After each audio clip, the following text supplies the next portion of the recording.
Nesielk kaip mergaitė. Vyrai neverkia. Vyrai neturi emocijų. Vyrai yra stiprūs. Vyrai turi išlaikyti šeimą. Kiek kartų per savo gyvenimą girdėjote šias frazes? Šie visuomenės lūkesčiai ir etiketės yra stipriai susiję su lyčių stereotipais ir verčia jūs atitinkamai elgtis. Tai, ko kiti žmonės tikisi iš jūsų dėl jūsų lyties, sukuria naštą jums ant pečių. Jūs tikite, kad turite laikytis šių taisyklių ir lūkesčių, nepaisant to, ar jie atitinka jūsų asmenybę ar norus. Todėl daugelis jaunų vyrų dažnai praleidžia laiką žiūrėdami labai daug sporto, valgydami nesveiką maistą, vartodami alkoholį ar rūkydami, o daug mažiau laiko skiria nuoširdiems pokalbiams su draugais ar partneriais apie savo rūpesčius, nusivylimus ir jausmus. Dar mažiau vyrų reguliariai tikrinasi pas gydytojus, ar rūpinasi savimi sveikai maitindamiesi, gerai išsimiegodami ir pakankamai pailsėdami. Tyrimai parodė, kad rūpinimasi savo sveikata yra glaudžiai susijęs su visuomenės lūkesčiais dėl lyties ir dažniausiai vertinamas kaip moteriškumo ženklas.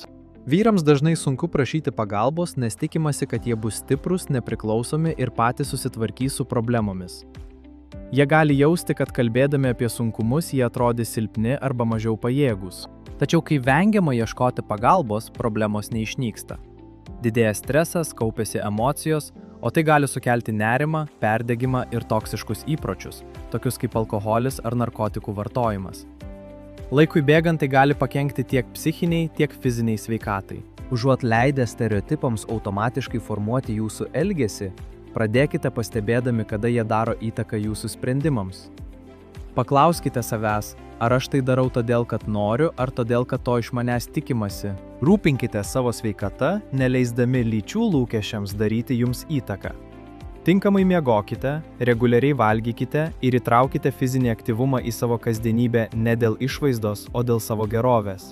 O svarbiausia, leiskite savo kreiptis pagalbos, kai jos reikia. Nesvarbu, ar tai emocinė parama ar medicininis patarimas, pagalbos prašymas nėra silpnybė. Priešingai, tai stiprybė ir atsakomybė prieš save patį. Tai viskas šiai sesijai. Ačiū už jūsų dalyvavimą, tęskite kursą ir sužinokite daugiau apie tai, kaip pagerinti savo sveikatą ir savijautą.